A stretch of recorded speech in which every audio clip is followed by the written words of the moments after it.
అన్నా చెల్లెళ్ళ మధ్య గొడవలు ఏంటి అన్నది చర్చగా ఉంది. ఎవరికీ ఇది అర్థం కావడం లేదు.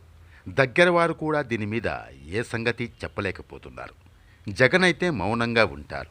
షర్మిల సైతం ఇంతకాలం మౌనంగా ఉన్నారు. తన అన్నతో గొడవలు ఉంటే తాను ఏపీలోనే పార్టీ పెట్టేదాన్ని కదా అని కూడా షర్మిల తెలంగాణలో తిరుగుతున్నప్పుడు అన్నారు. అయితే ఆమె ఏపీకే వచ్చారు. జగన్నే ఢీకొట్టారు. ఎన్నికల రణస్థితిలో అదరగొడుతున్నారు. అన్న జగన్ను నోరెత్తేందుకు కూడా అవకాశం ఇవ్వకుండా ప్రశ్నలు విమర్శలతో నిలదీస్తున్నారు. ఎటువంటి ఇబ్బంది లేకుండా సునాయాసంగా వైసీపీ నుంచి వైఎస్ బ్రాండును తన సొంతం చేసుకుంటున్నారు. తన ప్రశ్నలకు సవాళ్లకు బదులిచ్చేందుకు కూడా వైసీపీకి మాటలు దొరకడం లేదు. ఆమె వాస్తవాలన్నింటినీ కొండబద్దలు కొట్టినట్టు జనం ముందు ఉంచుతున్నారు. ఆమె చెబుతున్న వాటిలో ఏ ఒక్క అంశాన్ని ఖండించేందుకు కూడా వైసీపీకి అవకాశం లేకుండా పోయింది. ఎందుకంటే ఆమె 5 ఏళ్ల కిందట జరిగిన అంశాలను సూటిగా సుత్తి లేకుండా మళ్ళీ జనం కళ్ళ ముందు ఆవిష్కరిస్తున్నారు. అన్న జగన్ కోసం ఆనాడు తాను పడిన కష్టాన్ని మరోసారి గుర్తు చేస్తున్నారు. జనం కూడా అవును నిజమే కదా అని ఆమె మాటలతో ఏకీభవిస్తున్నారు. సజ్జలలు పేర్ని నానీలు మీడియా ముందుకు వచ్చి షర్మిలపై చేస్తున్న విమర్శలు ఆమె చెబుతున్న వాస్తవాల ముందు నిలబడలేకపోతున్నాయి. వాటిని జనం అసలు పట్టించుకోవడం లేదు.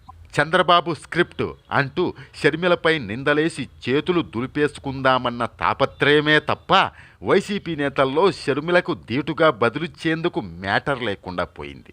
దీంతో జగన్ కూడా మీడియా ముందుకు వచ్చి తన కుటుంబాన్ని చీల్చేశారంటూ కన్నీళ్లు పెట్టుకుని నీళ్లు నమలడం తప్ప మరేం చేయలేని పరిస్థితిలోకి వెళ్ళిపోయారు.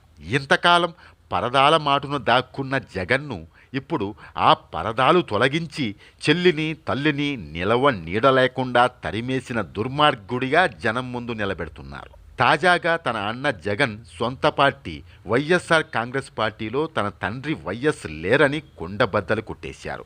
ఆ పార్టీ వైఎస్ఆర్సీపీకి కొత్త భాష్యం చెప్పారు.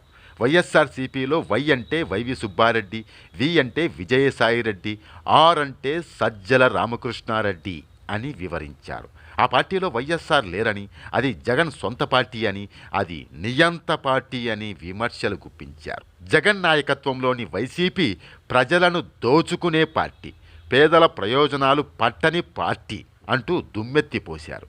తన తండ్రి దివంగత వైఎస్ రాజశేఖర రెడ్డి ఆశయాలను తుంగలోకి తొక్కిన పార్టీగా వైసీపీని షర్మిల అభివర్ణించారు.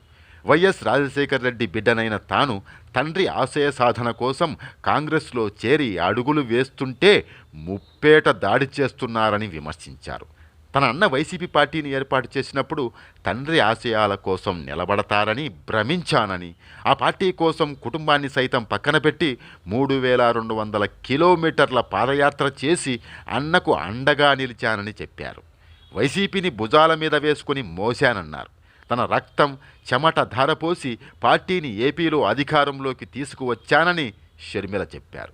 తన రెక్కల కష్టం మీద ఎదిగి అధికారంలోకి వచ్చిన వైసీపీ ఇప్పుడు తల్లిపాలు తాగి రొమ్ములు గుద్దిన చందంగా తనపై దాడి చేస్తోందని ఆవేదన వ్యక్తం చేశారు. అయితే ఎన్ని దాడులు జరిగినా బెదిరేది లేదు, అదిరేది లేదని, తాను వైఎస్ఆర్ బిడ్డనని, భయమనేది తన డిక్షనరీలోనే లేదని కుండబద్దలు కొట్టారు.